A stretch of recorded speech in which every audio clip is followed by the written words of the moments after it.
Because it all is going to take some bravery. It's all going to take some courage. And so the question is, what are the means that God has made available to us for the fighting? And so this is the story of Peter. So this is from the end of Mark's Gospel, chapter 14. And Jesus is telling them, you're all going to peace out on me. Verse 27, you will all fall away, Jesus told them.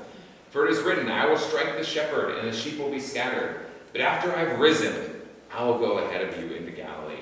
And Peter declared, even if all these dudes fall away, look at them, weak, I will not. Right? Peter's ready.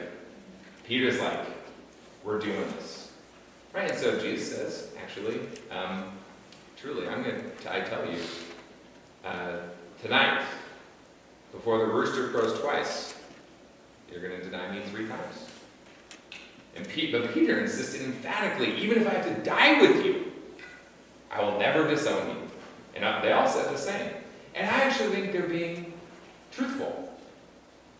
Even if they have to die for Jesus, I'll never disown you. They believe it. And they believe it because Peter is under the impression that the means of the fighting is daring. Right? So if you see in the Gospel of Matthew, in the moment that Jesus gets arrested, Peter just busts out the sword. He's like, this guy. And he goes and he thinks this is game time. We're doing this. God's on our side. And he swings and he cuts the guy's ear off. And Jesus is like, bro, chill. He grabs the ear and puts it back on. Which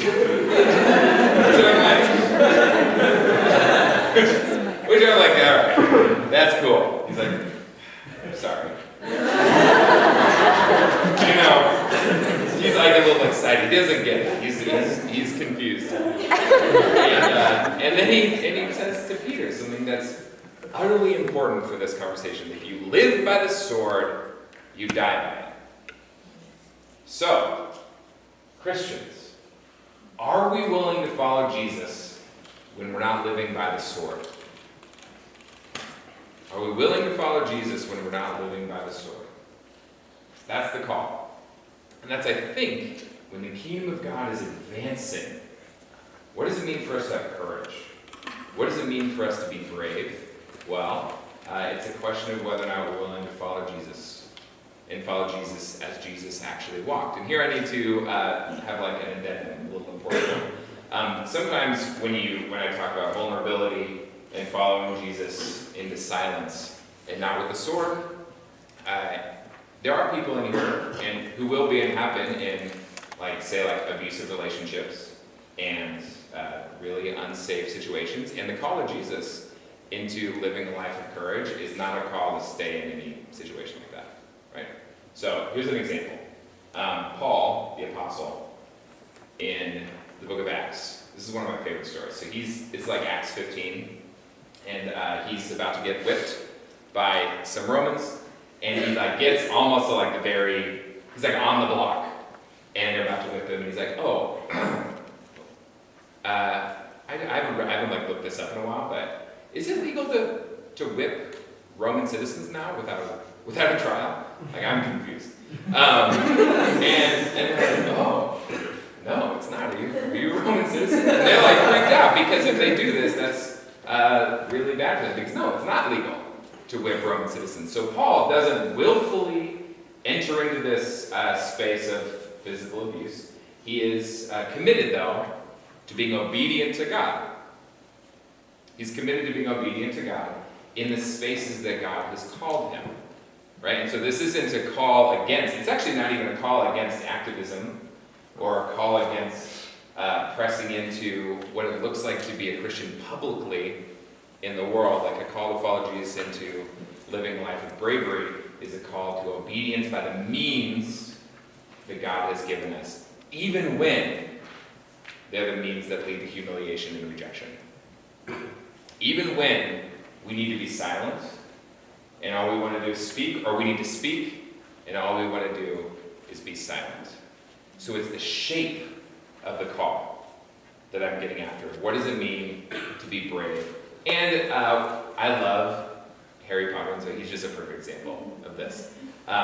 So, Harry the first 6 books, his bravery is seen primarily in what? You guys can talk back to me. What?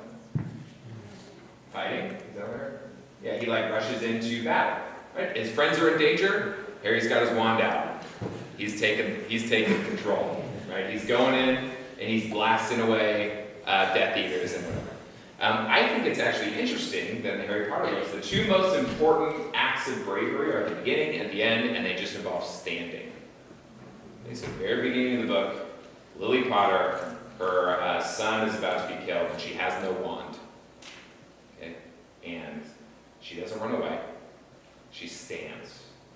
Okay? And this sets the trajectory for salvation for the whole book. And at the end of the book, the question is posed to Harry. All your options for fighting have been removed from you. They've all been removed.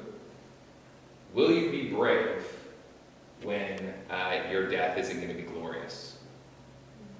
Right? Will you be brave when you're going to be in a forest, humiliated and mocked? And the endurance of Harry to do the right thing, even when it's not being the hero, is the paradigmatic act of courage in Harry Potter. And Dumbledore's like, oh, you're really brave. And Harry was. But not because he was the hero.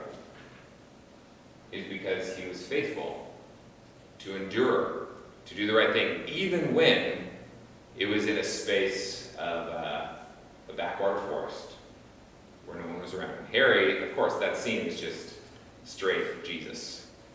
Right? And so, a life of courage is a life that follows God in obedience and endurance when all of our control has been removed from us. And so, the last question, and actually let me see what my phone went off. So, oh yeah, we got some time for this, okay. Is how do we do this? How do we live with courage? And I'm not big on sports analogies, but I did have a baseball coach who was a lunatic. He was hilarious. And he said these like crazy things to us. And so here's an example of one thing he said. So he would say, like before a game, he wouldn't let us eat, because he'd say, the hungry cougar hunts the best. And listen, it's cool. Our mascot were the Cougars, so he was just saying, listen, you play better on an empty stomach, kind of, the coach like to say. He would also, every time you would say like, Coach, today's a great day. He'd say, every time for 4 years, he'd say, every day, John, is a great day for baseball. Okay? But the one that he was like most committed to is if you wanted to know what time it was, and you said, Coach, what time is it? Game time. No matter what. Always. It would be like the morning, it'd be 7 o'clock in the morning, we'd be on the bus, and I'd be like, Coach, what time is it? Game time. And so you had to literally say, Coach, what time does your watch say? For him to tell you the time. He would not tell you the time if you just asked him what time it was. And if he asked you what time it was, and you didn't say game time, lap. Taking the lap. Coach was just utterly committed to game time, baby. It's all game time. Right? And Coach, it was kind of a ridiculous thing for Coach to do. But he was making, I think, an important point, which was that everything matters for the game. And so the breakfast that you eat, the way that you practice, everything matters. Right? All this leads up to game time. It's all game time because all the little things culminate into the big stuff. All the little things culminate into the big stuff. And so after the Battle of Waterloo, one of the British generals was asked, like, how'd you win the Battle of Waterloo? And he said something super pretentious. He was like, well, we actually won at Eton. Eton is a British boarding school. And so, yeah, this seems such a British thing to say. We won at Eton, duh. And so his point, though, was that we create the type of person that on the battlefield makes the right decision. We create the type of person that on the battlefield makes the right decision. So, here's what HCFA, I love you guys, and you guys have small groups, right? Okay.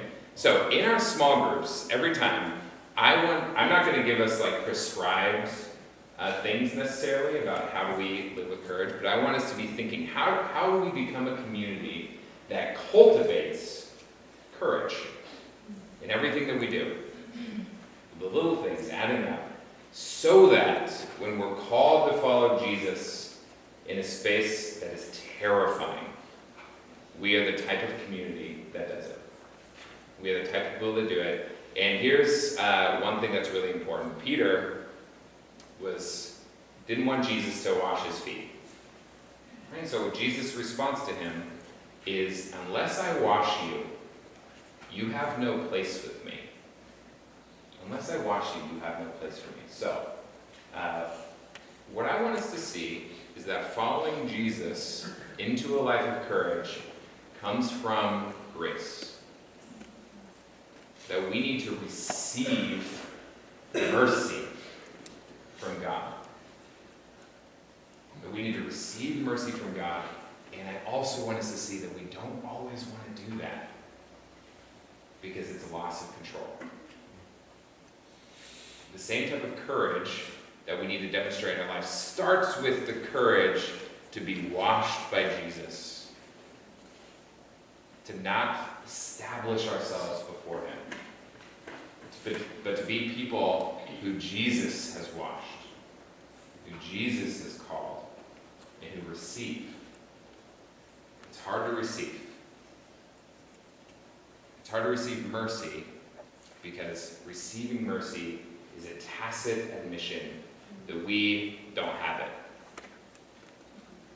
That we're not bringing it up to the table. And then Jesus is like, I know. You're in. And so the call to courage, and I do want you to hear a call to courage. This flows from the wellspring of a God who's gracious to you in Christ. And so that's the first thing. Second, there's a really wonderful book called Resident Aliens by Stanley Hauerwas, and he talks about language learning. And language learning, you don't learn languages primarily by doing definitions. So you don't sit down and say, what is, or grammar, you don't sit down and say, okay, what are the common rules of English and subject, object, verb. What you do when you learn languages is you watch people. And so you sit down and you're a kid or you're whatever, and you're like, oh, they said, that's a wall. Oh, that's a wall. Cool. But this is subconscious, and you're imitating language learning. And actually, I think passing on virtues works in exactly the same way. And so, let's get to know some older people. Let's get to know some older saints who have been living the life of following Jesus for a while, and watch them. What does it look like for them to do the hard thing when it's scary? What does it look like for them to live faithfully into following Jesus when it hurts? And so we need people in our lives who are farther along in the journey. And we watch them. Okay? And so last thing is that if we're going to live courageously, we need to tell a different story. And so the world that we live in is a world where transcendence and meaning comes primarily through orgasm and opulence, right? How much sex can I have, and how many things can I buy? And that's the meaning that we primarily find in our world. And so what we need to do is we need to be telling and retelling a different story. So Jesus says, and this is the very beginning of the passage. The evening meal was in progress, and Jesus knew that the Father had put all things under his power, and he had come from God, and he was returning to God. Right? Jesus knew he had come from God, and he was returning to God. So, he got up from the meal, and he took up his outer clothing, and he wrapped a towel around his waist. So if we're going to imitate Jesus, getting up from the meal, taking off our outer clothing and wrapping a towel around our waist and washing feet, doing the brave thing, then we need to know where we come from, and we need to know where we're going.